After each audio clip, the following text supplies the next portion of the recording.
So Mahasi has some meaning about Maha, like great. Great, yes. Great. I think Mahasi, probably Mahaisi. Mahaisi means great sage in Pali. Yes. එහෙමනම් හැම දිනාටම තෙරුවන් සරණයි මහා සංඝරත්නයේ අවසරයි. අපි සාකච්ඡා කරමින් ඉන්නේ මජ්ක්‍ධිම නිකායේ 27 වෙනි සූත්‍රය චූල හත්තිපදෝපම සූත්‍රය. ඔන්න දැන් ඒකේ කතන්දරය අපිට ටිකක් මතකයි. අර ජානුස්සෝනි බ්‍රාහ්මණයයි පිලෝතික පරිබ්‍රාජකයයි අතර ඇති වෙච්ච කතාවෙන් පස්සේ ජානුස්සෝනි බ්‍රාහ්මණයා බුදුරජාණන් වහන්සේ ගාවට ගිහිල්ලා කතන්දරේ කිව්වා කතා බහ. ඒතර බුදුරජාණන් වහන්සේ දේශනා කළා ඔය ඇත් පියවර පිළිබඳ උපමාව සම්පූර්ණ වෙන්නේ මේ විදිහටයි කියලා ඇත්තු 4 දෙනෙක් ගැන කියලා. ඊට පස්සේ මේ බුදුරජාණන් වහන්සේ මේ ඇත්තු පිළිබඳ උපමාව විස්තර කරලා ඉවර වෙලා බුදුරජාණන් වහන්සේ ලෝකේ පහළ වෙච්ච වෙලේ ඉඳන් සම්පූර්ණයෙන්ම භික්ෂුවගේ දිවි පැවැත්ම විස්තර කරනවා. ඒ කියන්නේ භික්ෂුවගේ මාර්ගය විස්තර කරනවා මුල ඉඳන්. ඒ යටතේ අපි කිව්වා බුදුරජාණන් වහන්සේ ලෝකේ පහළ වුණා ධර්මයේ ස්වාක්කාත ධර්මයේ දේශනා කළා. යම් කිසි ගෘහපතියෙක් හරි වෙන පවුලක එක්කෙනෙක් හරි ඒ ධර්මය අහලා බුදුරජාණන් වහන්සේ ගැන ශ්‍රද්ධාව ලබලා පැවිදි වෙලා ඊට පස්සේ භික්ෂූන් පිළිබඳ ශික්ෂා සාජීවයට පැමිණෙනවා. ඒ කියන්නේ ප්‍රාණඝාතයෙන්, සොරකමින්, අබ්‍රහ්මචර්යාවෙන්, මුසාවාදයෙන්, පරුස වචනෙන්, හිස් වචනෙන් ඒවෙන් වැළකුණා කියන තැනට එනකන් අපි කියුවා. Teruvan Sarana everybody, and with the permission of the Venerable Mahasangha, we are going to continue our excursion into the middle length discourses, the Majjhima Nikaya.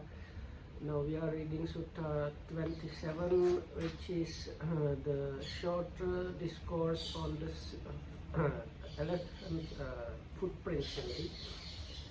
So at the beginning of the sutta we saw this Brahmin Janusoni and kind of ascetic, a wandering ascetic called Pilotika.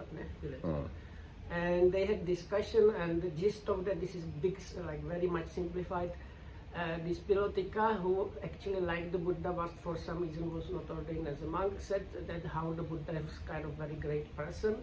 So then Brahmin Janusoni went to the Buddha and for this he used simile of seeing like you can find a great royal elephant if you see this great footprint in the elephant boot and you are somebody that knows about elephants. So then this Brahmin Janusoni said that's good to see some ascetic like that, that means ascetic Gautama meaning the Buddha, and he went to the Buddha and reported all this what happened. Then the Buddha says, but this is like the simile is not like that is not all there is to it. And then he explains actually somebody that knows elephants still knows he has to watch for other signs to recognize the real big royal Tusker elephant. And the last part of it is actually when you come up and see the royal Tusker elephant, then you really know that is the royal Tusker elephant. And after that the Buddha is going to kind of explain what is meant by these different signs, different footprints and different other elephants and so on.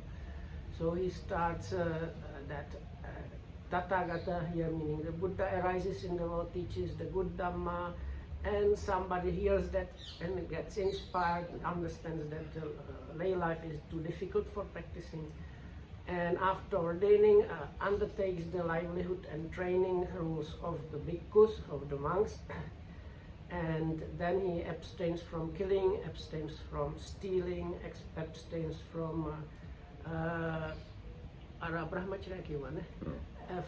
from non-celibacy, meaning he's celibate, and abstains from false speech, divisive speech, rough speech, and empty talk. And those four also had very nice kind of positive definitions, like anyway. So that's how far we got yesterday. ඊට පස්සේ සෝ බීජගාම භූතගාම සමාරම්භා පටිවිරතෝ. මේ මහාන වෙච්ච එක්කෙනා පැලවෙන ගස්වැල් ඒව කඩන්නේ බිඳින්නේ නැහැ. ඒක භක්තිකෝ හෝති රත්තු ප්‍රතෝ විරතෝ විකාල භෝජන. එක වේලේ වළඳනවා රැට වළඳන්නේ නැහැ. විකාල භෝජනෙන් වැළකීලා ඉන්නවා. නච්ච ගීත වාදිත විසුක දස්සනා පටිවිරතෝ. නැටුම් ගැයුම් වැයුම් විසුළු දසුන් වලින් වැළකීලා ඉන්නවා. මාලා ගන්ධ විලේපන දහරණ මණ්ඩන විභූෂණට්ටානා පටිවිරතෝ. මල් සුවඳ විලවුන් ආලේප ඒ වගේම ඇඟ හැඩ කිරීම, ඇඟ උපමට්ටම් කිරීම, ඇඟ සැරසීම ආන්නේයෙන් වැළකීලා ඉන්නවා. උච්චාසන මහා සයනා පටිවිරතෝ හෝති. ඊටාම සැප පහසු කුස් ආසන මහා ආසන වලින් වැළකීලා ඉන්නවා. ජාත රූප රජත පටිග්ගහනා පටිවිරතෝ. රන් රිදී නිල මුදල් පිළිගැනීමෙන් වැළකීලා ඉන්නවා. So then out of these growing and things like trees and so on, he abstains from damaging those. Then eating only, let's say, eating only in the, I will simplify it like this, eating only in the morning, not eating at night. He is abstaining from eating at improper times. And then abstaining from dance, singing, music and shows. He lives abstaining from those. And then you have like garlands, perfumes, unguents, like including the makeup and all kind of ornaments and other beautifying things that can adorn the body. He abandons those and lives abstaining from those. Then high and big luxurious seats and beds, he abandons using of those and lives abstaining from those. And then he abandons and abstains from accepting gold and silver. මේවා ගැන ඉතින් දීර්ඝ විස්තරයක් වායි තියෙනවා මම ඒක ඔක්කොම කියන්න යන්නේ නැහැ. ඊට There පස්සේ are a lot of details about these things. We are not going to read those like in the commentary, then, but we are going to skip that. දැන් උදාහරණයක් විදිහට පැලවෙන දේවල් කියලා කිව්වම ඒකේ තියෙනවා මූල බීජ ඵල බීජ අග්ග බීජ බීජ බීජ කන්ද බීජ ආදී පැලවෙන දේවල් කොටස් පහකට බෙදලා. ඉතින් අන්නේ ඔක්කොගෙම වැළකීලා ඉන්නවා. So for example, about the like basically plant life that can grow, there is like classification how the sprouting can happen. So this is like, we have this even now. If you have studied biology, you also have to learn these classifications. So some start from the seed itself. Sometimes I don't know what's called in English. Like you put part of the branch in the ground and it starts growing, and other one is another part of that plant and it can grow. So there is like about 4 or 5 different ways how a new plant can start growing. So all these kind of details are mentioned just with the word, these growing plants kind of thing. So there is a lot of detail discussed in the commentary.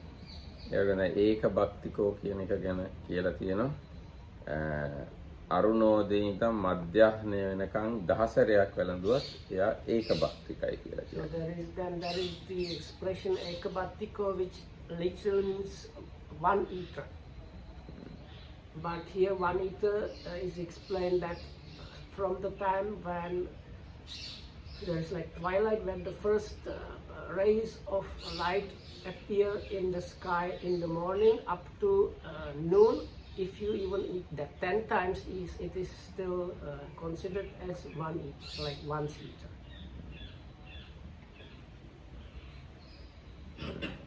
ඔව් ඒ වගේ ඉතින් අපි ඒක ඔක්කොම කියන්න යන්නේ දැන්. ඊට පස්සේ වෙන ආමක දඤ්ඤ පටිග්ගහනා පටිවිරතෝති. අමු දහාන්නේ පිළිගන්න එකෙන් වැළකීලා ඉන්නවා. So the next, if we do little by little otherwise. So next one is he stays, he lives abstaining from accepting basically seed. That means like grain that can be used for planting and growing, or uncooked grain. He abstains from accepting that. ඊට පස්සේ ආමක මාංශ පටිග්ගහනා පටිවිරතෝ. අමු මස් පිළිගන්නේ නැහැ. උයපු නැති අමු මස් පිළිගන්නේ නැහැ. Uncooked meat also he abstains from accepting that. ඉත්ති කුමාරි පටිග්ගහනා පටිවිරතෝ. ස්ත්‍රීන් හා කුමාරිකාවන් පිළිගැනීමෙන් දුරු වූයේ වේ. He abstains from, I don't know if I got it correctly. He abstains from accepting girls and maidens. දාස දාසි පටිග්ගහනා පටිවිරතෝ. දාසයන් සහ දාසියන් පිළිගැනීමෙන් වැළකුණි. He abstains from accepting male and female slaves, or like these, like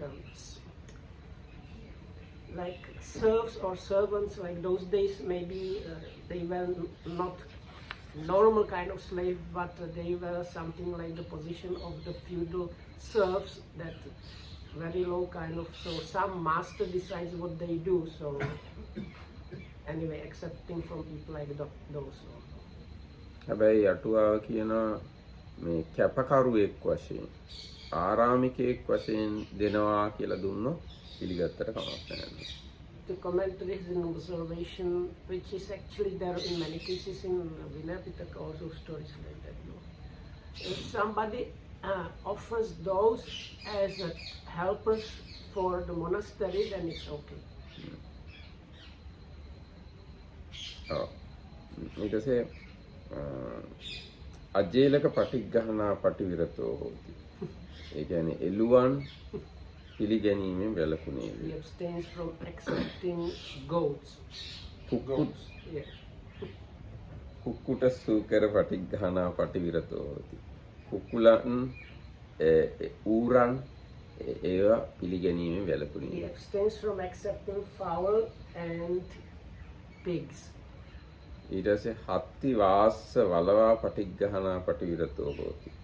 ඒ කියන්නේ ඇතුන් අස්වයින් වෙළඹුන් ගවයින් අන්න ඒ වගේ අය පිළිගැනීමෙන් වැළකුණේ වේ. He abstains from accepting elephants, and cattle, horses or stallions, as well as mares and such like creatures. ඊට පස්සේ කෙත්ත වත්තු පටිග්ගහනා පටිවිරතෝ කුඹුරු ඉඩම් ඒවා පිළිගැනීමෙන් වැළකුණේ වේ. He abstains from accepting fields and lands. ඒවා ගැන උනත් විනයානුකූලව පිළිගන්න පුළුවන්. සිව්පස්සේ පරිභෝග කිරීම පිණිස මේවා ගන්න කියලා දුන්නොත් බාර ගන්න පුළුවන්. මොකද සිව්පස්සේ බාර ගන්න අයිතිය තියෙනවා.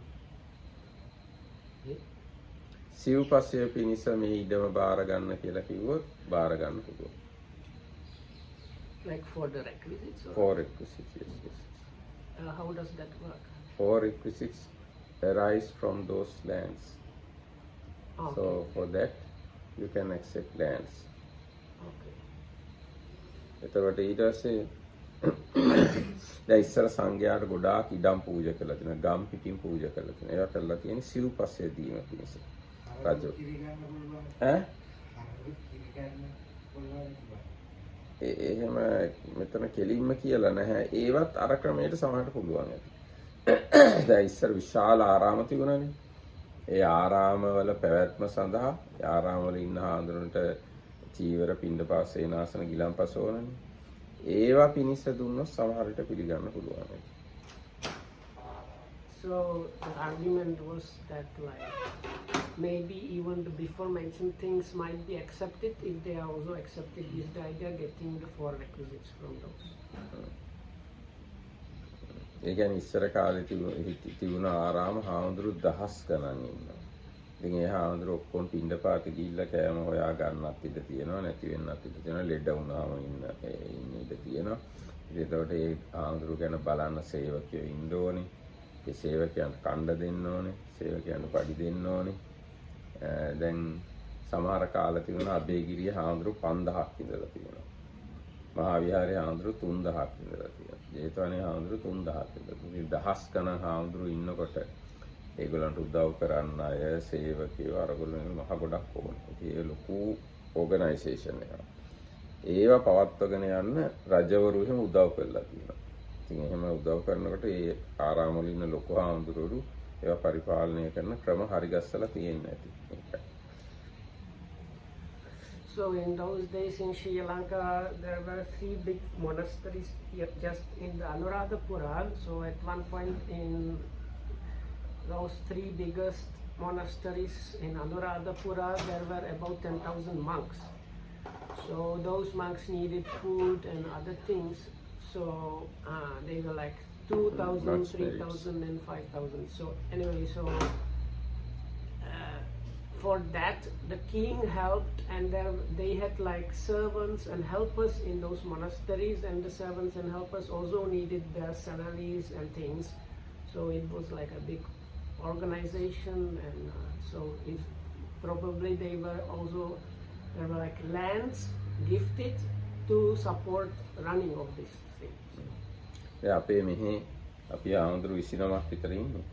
සේවකයෝත් ඉන්නවා 10 දෙනෙක් විතර. ඉතින් ඒ සේවකයෝ නිකම් වැඩ කරන්නේ සේවකයන්ට නෝනලා ඉන්නවා, ළමයි ඉන්නවා, ගෙවල් දොරවල් තියෙනවා. ඉතින් ඒ සේවකයෝ නිකම් වැඩ කරන්නේ. ඒගොල්ලන්ට පඩි ගෙවනවා. ඉතින් මේ අපේ පොඩි මේ ආන්දරු 20ක් ඉඳලත් ඒ ලොකු වැඩ ගොඩක් තියෙනවා. ඒ ආන්දරු 5000ක් ඉන්න තැන කොච්චර වැඩ තියෙනවා. So in here we have let's say 20 monks and how many servants? 10 roughly. Probably 10 plus minus 10 servants here. Oh, it's not good to call them servants. Employees of the center, and then but they have like their own families and kids, so we need to like provide for them enough, because otherwise they wouldn't stay here and work here. ඒකින්ද පෞද්ගලික පුද්ගලයෙක් වශයෙන් ඉඩම් ඒවා පිළිගන්නේ නැහැ. නමුත් සංඝයා වශයෙන් ඒවා පිළි අරගන්න සිද්ධ වෙනවා. ඒ කියන්නේ සිව්පස්සේ නිසා. So anyway, so this was the point about not accepting the lands and fields as like personal ownership. No, but it's okay to accept those for the 4 requisites. ඊට පස්සේ දූතය පහින ගමනානියෝගෝ පටිවිරතෝ හොති. ගිහි අයගේ පණිවිඩ තනින් තැනට අරගෙන යන එකෙන් වැළකුණා වෙනවා. So the next one is he abstains from carrying messages for the lay people. කය වික්කා පටිවිරතෝ හෝති. මිලදී ගැනීමෙන් සහ විකිණීමෙන් වැළකුණේ වේ. He abstains from buying and selling. තලාකූට කංශකූට මානකූටා පටිවිරතෝ හෝති. In this I have a little bit explanation, because those days barter was very much normal. So like even if they don't accept money, they can still very much engage in bartering, because they can barter all kind of stuff without ever touching money. So this one is important because of this. But these days, because we use most of the time money, people forget about this. But this buying and selling means bartering goods. ඊට පස්සේ මේ හොර තරාදියාදීන් කිරුම රන් නොවන බඩු රන් වගේ දක්වලා දීම, හොරට මැනීම, අල්ලස් ගැනීම, රැවටීම, සමාන දේ දක්වා කරන මායාව ඔන්න වගේ ඒ වගේන් වැළකුණේ වේ. So the next one is fraud and deceit, and few things are mentioned there, including like smuggling and not declaring goods. Probably tax evasion would be included these days. Using false measures, then saying that something is one thing even though it's the other thing, and any kind of deceit or fraudulence is he abstains from that. ඊට පස්සේ උක්කෝටන වංචන නිකති සාචියෝග පටිවිරතෝ හොති. ඒ කිව්වේ අත්පා කැපීම් නෑ ඒක නෙමෙයි.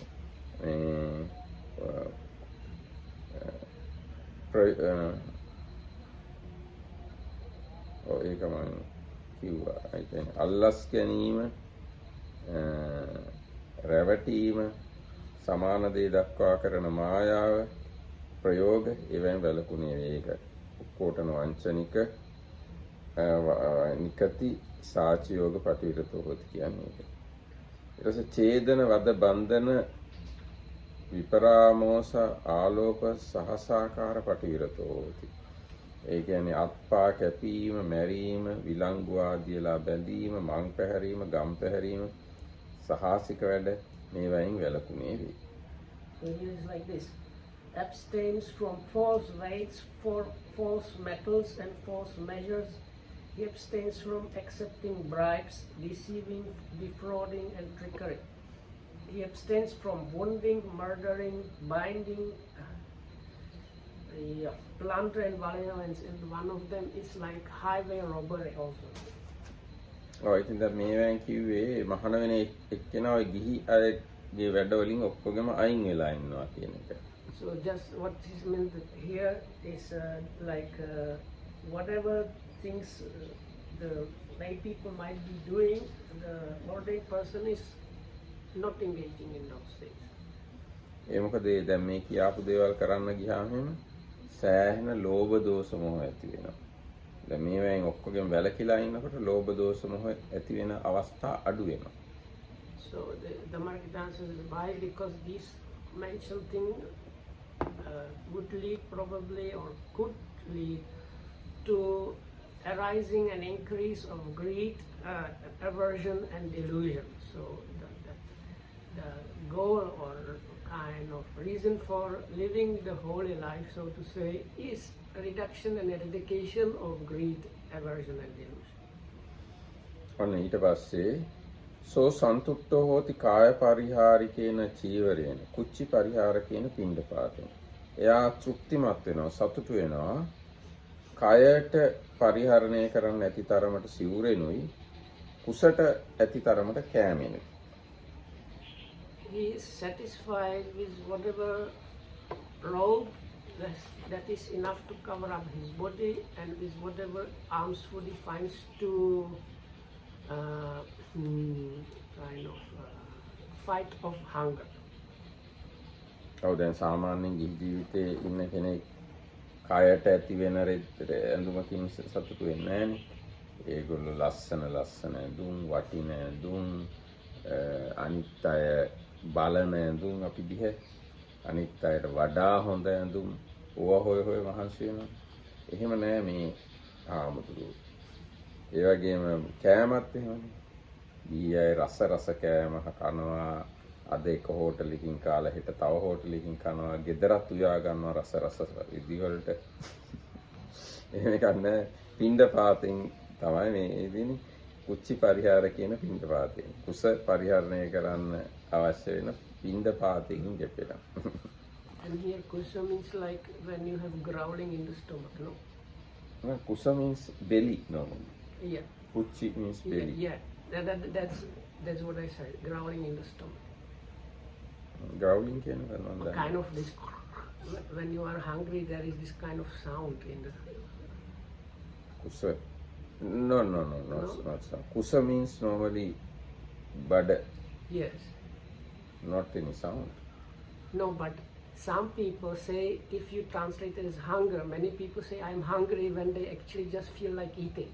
Mm-hmm. So I think that why the stomach or belly is mentioned, then it means like to put something in the stomach, not for like anytime you feel like eating. Yeah? Here Pali word means kuchi. Yeah. Kuchi means bud. Kusa. Yes. What? Yes. Kuchi or bud. ඉතින් බඩට ගානට අවශ්‍ය ප්‍රමාණයට කෑම ඇඟට ගානට සිවුරකුනේ සතුටු වෙනවා, තෘප්තිමත් වෙනවා. අර ගිහි කාලේදී වගේ හොඳ ඒවා ලස්සන ඒවා වටින ඒවා හොය ඇවිදින්නේ. So the idea is like now with the robes, some people that are probably mostly not ordained people, they spend amazing time choosing and selecting all kind of different clothes and matching those, and then considering the latest fashion and stuff like that. So the monk is just taking the robe to cover up the body and that's it, without searching here and there. Same idea about the food, just like put something in the stomach and that's it. Like not like going here and there, we know how much time we can spend preparing tasty foods and like today I went to this restaurant, tomorrow let's try the pasta in the Italian one and so on. So the monk just what they get, they eat to put something in the stomach. දැන් කෑම ගැන කොච්චර දියුණුද කියනවනම් අර ලොකු shopping mall වගේ තියෙනවා. අද ඕනනම් ජපාන් කෑම කන්න පුළුවන්. හෙට ඕනනම් ඉන්දියන් කෑම කන්න පුළුවන්. අනිත් ඕනනම් මැලේසියන් කෑම කන්න පුළුවන්. ඊගාදස චීන කෑම කන්න පුළුවන්. කැමති කෑම කන්න පුළුවන්. අර කොළඹට ගියාම.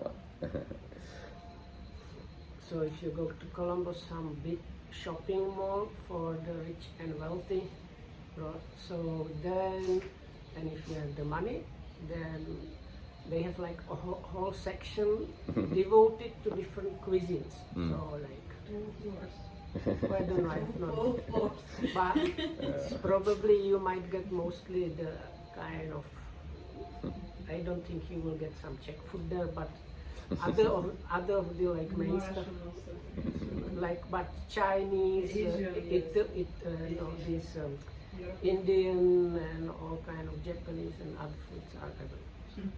And they have big part about for this what they call the Arabic food that is okay. They have this one way of preparing the food, otherwise so that one that they would have big section on that or also. Very difficult to choose. So anyway, so here it's like what the monk goes for the arms round, what he gets there, he's happy with whatever he gets there to fill up enough his stomach and that's it. දැන් ඇඳුම් ගැන බැලුවත් එහෙම අර shopping mall වලට ගියා මිනිස්සු තුන් පැය ගණන් ඇඳුම් බල මිලදී ගනිමින් ඉන්නවා ලස්සන ඇඳුම් ඉවරයක් නෑ. ඇඳුම් ගන්න එකට වෙනුවෙන්ම ජීවිතේ කැප කරන්න පුළුවන්. හැබැයි හාමුදුරුවන්ට එහෙම නේද මේ කියන හැටියට ලැබිච්ච සිවුරකින් ඉන්නවනේ මේ සිවුරේ මොකුත් පැෂන් නැහැ. මීට අවුරුදු 2000කට කලින් සිවුරත් මේ විදිහමයි. දැන් සිවුරත් මේ විදිහ අනාගතයේ සිවුරත් මේ විදිහමයි. So the robes, it seems they didn't change that much in those 2,600 years. And they won't change in the future. So you don't have to worry about fashion and stuff like that. Irasois yena pakkamati samadayeva pakkamati seyyatakina pakki sakuna yena deeti sapatta baharava deeti. ඉතින් ඒ භික්ෂුව දැන් මේ භික්ෂුවගේ ප්‍රතිපදාවනේ අපි කියන්නේ. ඒ භික්ෂුව යන තැනක තමන්ගේ පාත්‍රයයි සිවුරුයි අරගෙන යනවා. හරියට කුරුල්ලෙක් ඉගිලිලා යන තැන යාගේ තටු දෙක අරන් යනවා වගේ භික්ෂුවක් තමන්ට තියෙන සිවුරයි පාත්‍රයයි අරගෙන යනවා. One of the Loko's favorite stanzas explaining about the monk thing.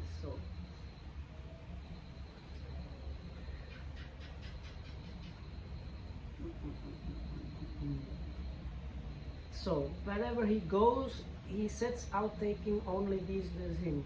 Just as a bird, wherever it goes, flies with just its wing as its only burden, so too the bhikkhu becomes content with robes to protect his body and arms to maintain his stomach. Then wherever he goes, he sets out taking only these with him. ඔව් දැන් සාමාන්‍යයෙන් මේ හාමුදුරුවෝ යනකොට එහෙම වුණාට දැන් මේ කාලේ වල ගිහි යනකොට බෑග් ගොඩක් අරගෙන ෆ්ලයිට් එකේ කිලෝ 40ක් විතර දාගෙන කොහේ හරි යන්න ගියොත් එහෙම මම දැකලා තියෙනවා අරාබි රජවරු වගේ ඉන්නවා ඒගොල්ලන්ට මුළු ප්ලේන් එකක්ම ඕන ඒගොල්ලන්ගේ 40ක් සේවකයෝයි බඩුයි ඔක්කොම දාගෙන යන්න ප්‍රයිවට් ජෙට් එකක්ම අරන් යන්නේ සමහර සල්ලි තියනවා. So these days some monks they carry big suitcases when they travel. නෑ ආමුදුරෝ කියනවනේ ඕකේ ගිහියයි Correction. But monks ආමුදුරෝට යන්න පුළුවන්. But- ගියයි ගොඩාක් සූට්කේස් අරගෙන තමයි යන්නේ. So actually, I think monks, if they put all their books and stuff like that, they would manage to put all their possessions in one or two big suitcases, and that's all which most lay people would not manage ever. So anyway, and Amarkita was saying, if you consider these extremely rich people, like these like Arabic princes, so they have their own plane, so to have enough space to carry their stuff and their staff, they have like their own private jets to go here and there. So, ඉතින් දැන් මේ භික්ෂුව එහෙම නෙවෙයි. සිවුරු පොරව ගත්තා, පාත්‍රයට දාගත්තා තියෙන මොන හරි බඩු ටික, පාත්‍රේ කරේ දාගත්තා. ඊට පස්සේ ගියා. හරියට කුරුල්ලෝ පියාපත් දෙක විතරක් ඇතුව යනවා වගේ. so the monk described here, he has just the robes and the bowl, so whatever he needs he just puts in the bowl, and then just he can set off immediately and go wherever he pleases. ඊට පස්සේ සෝ ඉමිනා අරියේන සීලක්ඛන්දේන සමන්නාගතෝ අජ්ජත්තං අනවජ්‍ය සුඛං පටිසංවේදේති. මෙසේ ඔහු මේ ආර්ය වූ සීලස්කන්ධයෙන් යුක්ත වූයේ ආධ්‍යාත්මයේ නිවැරදි බව පිළිබඳ සැපය විඳි.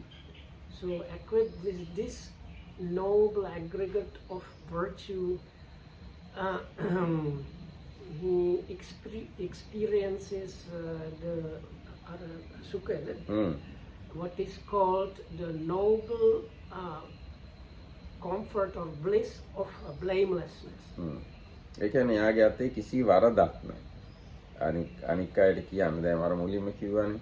එයා ප්‍රාණඝාත ආදී ඒවා කරන්නේත් නැහැ. ඊට පස්සේ මේ කාටවත් හානි කරන්නේ ගහකට වැලකටවත් හානි කරන්නේ නැහැ. එයා නැටුම් ගැයුම් වැයුම් ඒවා කරන්නේත් නැහැ.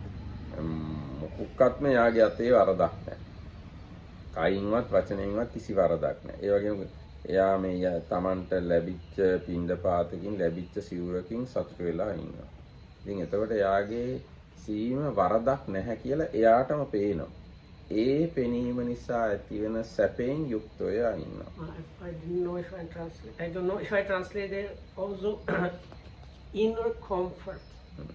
So it's like inner comfort of blamelessness, because even the monk himself so himself knows now there is nothing I can be blamed for at all, whether you consider bodily speech, bodily activities or speech. I am completely blameless. You have seen even like he does not damage even plant life. So, and he is happy with whatever robes and food he acquires. So it's a kind of joy, happy, comforted joy of kind of inner sense of blamelessness. ඒක කියන්නේ කියන මේ අරියේන සීලංස්කන්ධයෙන් සාගත. මේක බොහොම උතුම් සීලස්කන්ධයෙන් යුක්තයි. And here, this is actually called the noble aggregate of virtue. Right? So it's like very ideal, very high thing. That's why it's called the noble. And in other places, the noble is called nidus, like blameless also, like faultless. ඔව්. දැන් මේ මෙතන කියන්නේත් ඒකයි තමයි. නිර්වැද්‍ය සැප විඳින. එයාගේ වරදක් නැති බව නිසා හිතේ ඇතිවෙන සැපයෙන් සැප විඳිනවා. ඊට පස්සේ සෝ චක්කුණා රූපං දිස්වාන නිමිත්තක් ගාහියෝති. නානුභ්‍යංජනක් ගාහි. ඔහු ඇහෙන් රූප දැකලා නිමිති ගන්න. අනුභ්‍යංජන ගන්න. යත්වා නිමිති කියලා කියන්නේ ස්ත්‍රී පුරුෂ ආදී වශයෙන් නිමිති ගන්න එක. අනුභ්‍යංජන කියන්නේ කුඩා කුඩා ඇස් කන් නාසය දිව නැදිව නෙමෙයි කාය අත් පා ඇඟිලි මේවා ලස්සනයි කියලා එහෙම ගන්න කුඩා කුඩා කොටස් ඒ අනුභ්‍යංජන. නිමිති කියලා කියන්නේ මේ ස්ත්‍රියක් මේ පුරුෂයෙක් කියලා ගන්න. So then his eye being touched with a sight or a form does not grasp at its main features or main signs or main characteristics and the secondary signs or characteristics. So the commentary explains that the main sign here means especially this is a guy or this is a lady. and the secondary one is like fingers, hair, I don't know what not. So, or sweet voice, it can be. But no, this is about sight. So, so ඇහැට පේන්නේ. like black color and blue eyes, I don't know. යත්වාදිකරණේතං චක්කුන්ද්‍රයන් අසංගතං විහරන්තං අවිජ්ජා දෝමනස්සා පාපක අකුසල ධම්ම අන්වාස වෙය්‍යුම් තස්ස සංවරාය පටිපජ්ජති රක්කති චක්කුන්ද්‍රිය චක්කුන්ද්‍රියේ සංවරං ආපටිති යම් හේකින් ඇහැ අසංවරව ඉන්න කෙනාට දැඩි ලෝභය හා ද්වේෂය ඇති වෙනවද ඒ වගේ පෞකාර අකුසල ධර්ම හට ගන්නවද එහෙම ඇති වෙන්න නොදී ඇහැ ආරක්ෂා කරගන්නවා. ඇහි සංවරයට පිළිපදිනවා. ඇහැ සංවර කර ගැනීමට පිළිපදිනවා. So if whatever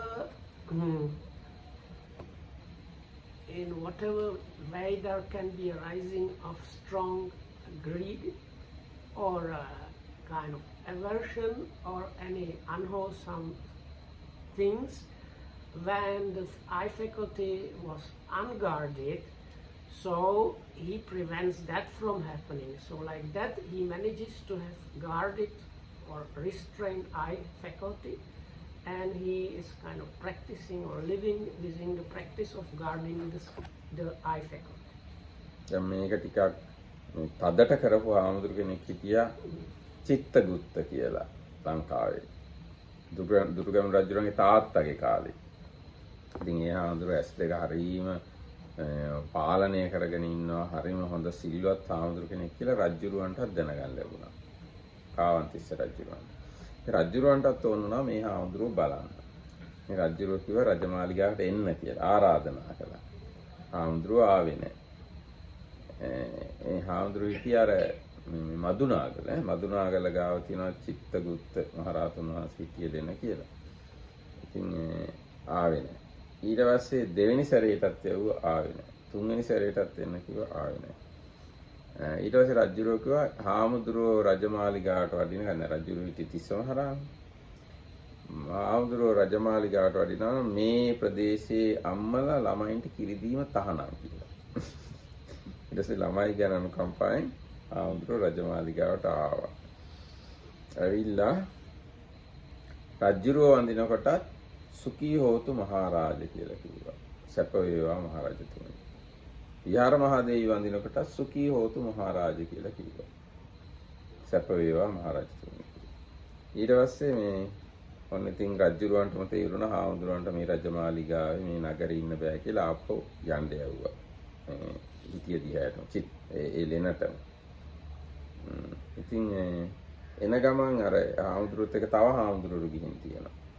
ඒ හාමුදුරුවෝ ඇයි ස්වාමීන් වහන්සේ ඔබ මේ රජුරෝ වඳිනකොට සුඛී හෝතු මහරජා කියලා බිසෝ වඳිනකොට සුඛී හෝතු මහරජා කියලා කිව්වා. ඒ හාමුදුරුවෝ කිව්වා මම මේ රජුරෝය මේ බිසෝය මේ ගැහණිය මේ පිරිමිය කියලා සැලකිල්ලට ගත්තේ නෑ කියලා. ඉතින් එහෙම ඉතාලම තදින් මේ දේවල් කරපු හාමුදුරුවෝ ඉඳලා තියෙනවා ඉස්සර. So there was this monk in the old Sri Lanka that was very strongly practicing this, and this king that was staying, those days the king was staying in like southern Sri Lanka, and this monk was staying also kind of in the southern Sri Lanka. So the king heard about that, and he asked the monk to come, and the monk didn't come to the palace. And the second time he was asked to come, and he didn't come. And the third time the king said, if the monk does not come, we will what do? අම්මලා ළමයින්ට කිරි දීම තහනම් කිව්වා. I will prohibit mothers from giving suck to babies. No, like milk. Like, okay. So then it says that the monk, out of compassion, went to the palace, but he could have told him, this is your action, you will reap results, and let him like do it like that. If it is that way, he is very rude monk. Why? Because it's the act of the king. And monks are very soft people normally. So anyway, so after being blackmailed like this, he went to the palace, and when he got to the palace, the king came to him and kind of worshipped him, and his hands touching like the feet or something like that of this monk. And the monk just said, "Oh, your Royal Highness or King, may you be well and happy." Then the queen came and worshipped also, and he also said, "Oh, Royal Highness, like King, may you be well and happy." So then the king understood, oh, this monk is not so like it was the palace setup is really not suitable place for a monk like this, and send him back. So then one of the monks that accompanied this senior monk that was practicing so severely, so asked him, "Bhante, why did you tell the king as well as the queen, 'O king, may you be well and happy'?" And then this monk said, "Because I did not consider them as a guy or lady, I just did not consider them like that at all." Thelma, did you understand what happened? No. King said, "May you be happy." Monk said Say, to the king, yes, to the king and queen, he said, "May you be happy, king." Then monks asked, "Why you said even to the queen?" Yes. Then he said, "I didn't consider this is a man or this is woman." ඉතින් ඊට පස්සේ හාමුදුරුවෝ ඉන්න ගල්ලෙනේ උඩ සත්බුදුවරුන්ගේ විස්තර තියෙන චිත්‍ර ඇඳලා තියෙනවා. ඉතින් අනිත් හාමුදුරුවෝ ඇවිල්ලා කියනවා කවුද මේ චිත්‍ර ඇඳේ හරීම ලස්සනයි කියලා. ඉතින් මේ හාමුදුරුවෝ කියනවා මම දැන් මේ අවුරුදු 60ක්ද කොහෙද මේ ගල්ලෙනේ ඉන්නවා කවදාත් ඔහොම උඩ බැලුවේ නැහැ කියලා උස්සලා. ඉතින් අනිත් අය කියන එකෙන් තමයි මාත් දැනගත්තේ කියලා. So then in the kind of cave kuti, when this monk was staying, there were some kind of I don't know if you can call it murals if it's on the stone, but like paintings on the ceiling depicting some stories or information about the 7 Buddhas. And the monks that came to see this restrained monk asked him, "Bhante, what is like, who draw these pictures or something like that?" And he told them 60 to 70 again. 60 years. I have been living here for 60 years, but not even once I looked up. So it's only now when you are asking me about it that I came to know there were some pictures on the ceiling. ඉතින් ඒ ගල්ලෙන ඉස්සරහා නාගහක් තියෙනවා. ඒ නාගහේ මල් පිපුණා කියලා හාමුදුරුවෝ දැනගන්නේ රේණු පෙති බිම වැටුණා.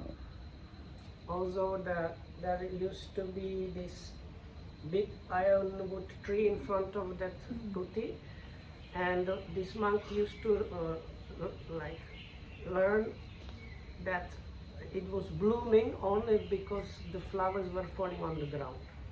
ඉතින් අන්න එහෙම මේ ඊටාම තදබල විදිහට මේවා පුහුණු කරපු හාමුදුරුවෝ තියෙනවා. ඊට පස්සේ හාමුදුරුවෝ ඊටාම ටික දවසකින් ඒ රජුරුවන් හම්බ වෙලා ආවට පස්සේ වෙලාවක රහත් වුණා. So this monk soon after visiting the king became an arhat. ඊට පස්සේ ඒ හාමුදුරුවෝ රහත් වුණා. බ්‍රහ්මයාත් ආවා ඒ හාමුදුරුවන්ට වඳින්න. බ්‍රහ්මයා මහා බ්‍රහ්මයාත් ආව හාමුදුරුවන්ට වඳින්න රෑ ආලෝකයක් වින්දෝගන. So there was big light where the Mahabrahma came to pay respects to this monk. ඉතින් අනිත් හාමුදුරුවෝ රැහුවා මොකද්ද ස්වාමීනි අර ඊයේ රෑ ලොකු එළියක් තියුනේ එළියක් ආවේ කුටිය ගාව. ඉතින් ඒ හාමුදුරුවෝ කිව්වේ නෑ මේ ඔය ඉතින් එළිය වුණාම පහන් වල එළිය මැණික් වල එළිය ඔය නොයෙක් එළි තියනවානි කියලා නිකන් හිටියා කියන්නේ නැතු. ඊට පස්සේ අහනකොට කිව්වා බ්‍රහ්මයා ආවා වඳින්න කියලා. So the other monks came and asked him, "Bhante, why yesterday there was so much light from this area?" And if I understood correctly, then this monk said, "Oh, there can be all kinds of light. You can get like light from the fireflies or from oil lamps and from like the moon and I don't know different."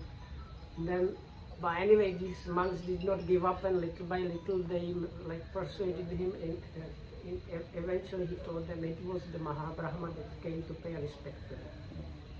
ඉතින් ඔන්න ඔය විදිහට ඇහෙන් රූප බලලා නිමිති ගන්න, අනුව්‍යංජන ගන්න. ඇහෙන් රූප බැලීම නිසා හිතේ ලෝභයක්, ද්වේෂයක් ඇති වෙන්න නොදී S2 පාලනය කරගන්නවා.